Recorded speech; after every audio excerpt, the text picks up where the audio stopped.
Kumur-kumur dikunyah-kunyah. Assalamualaikum semuanya. Halo guys, di video kali ini kami ingin menjelaskan tentang HI. Apa sih itu HI?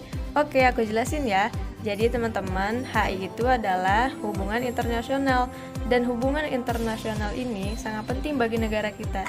Jadi kalau bisa jangan kedip nonton videonya sampai selesai ya guys. Oke guys, aku jelasin lebih rinci lagi ya tentang hubungan internasional.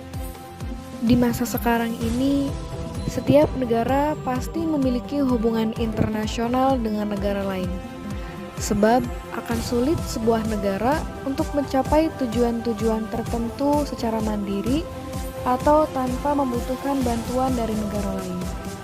Sejatinya, sebagai satu di antara negara merdeka, Indonesia pun berhak mengadakan hubungan internasional dengan negara-negara lain di dunia sebagai bentuk peran serta Indonesia dalam pergaulan dunia.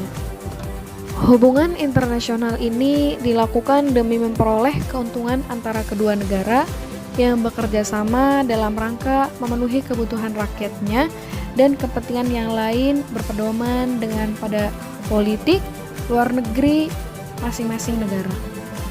Nah, untuk mempermudah memahaminya, berikut ini contoh-contoh hubungan internasional yang dilakukan Indonesia.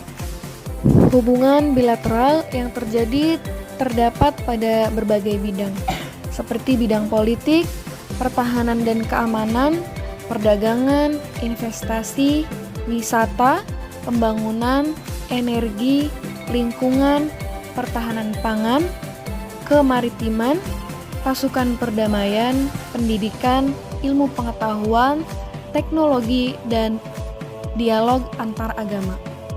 Hubungan bilateral yang paling diingat antara Indonesia dan Amerika mungkin adalah ketika kedua negara ini meluncurkan Indonesia Comprehensive Partnership pada tanggal 2010. Yang selanjutnya, yang kedua yaitu Indonesia dan Arab Saudi. Indonesia merupakan negara dengan penduduk muslim terbesar di dunia.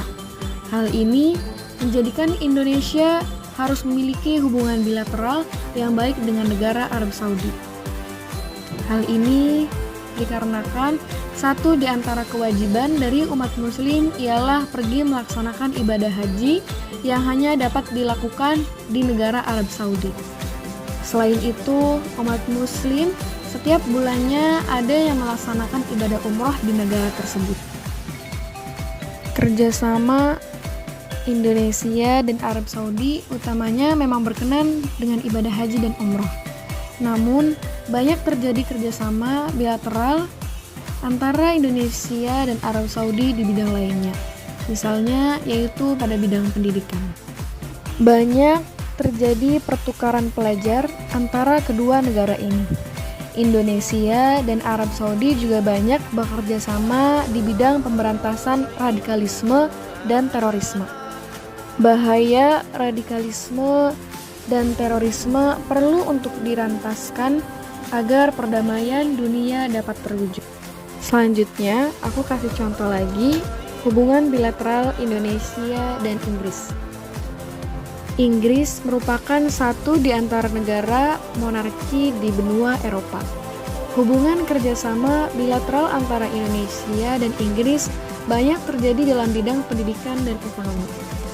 Pada bidang pendidikan, yaitu dengan antara banyaknya pertukaran pelajar di antara kedua negara ini. Pada bidang ekonomi, Inggris dan Indonesia banyak memiliki kegiatan ekspor dan impor. Selain itu, terjadi pula investasi dari negara Inggris untuk Indonesia. Berikutnya adalah Indonesia dan Jepang. Jepang merupakan satu di antara negara yang pernah menjajah Indonesia selama 3 tahun. Namun, hal ini tidak menghentikan kerjasama antara Indonesia dan Jepang. Hubungan bilateral antara kedua negara ini berdasarkan pada perjanjian perdamaian di antara Republik Indonesia dan Jepang pada tahun 1958. Perjanjian tersebut membawa dampak baik dan eratnya hubungan antara kedua negara ini.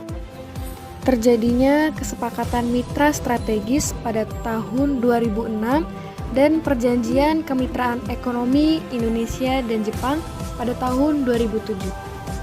Jepang banyak memberikan investasinya terutama pada pengusaha UMKM di Indonesia dan memberikan banyak bantuan pada bidang pendidikan. Tidak terasa ya teman-teman, ternyata sudah berada di akhir video. Demikian materi tentang hubungan internasional yang kami sampaikan sudah jelas, jadi nggak usah banyak tanya ya. Kalau nggak ngerti, tanya aja gurunya. Dan sekian persembahan video ini dari kelas 12 Penteng Pancasila. Mohon maaf apabila banyak kekurangan dan kesalahan kata, karena kesempurnaan hanya milik Allah semata. Sekali lagi terima kasih. Wassalamualaikum warahmatullahi wabarakatuh.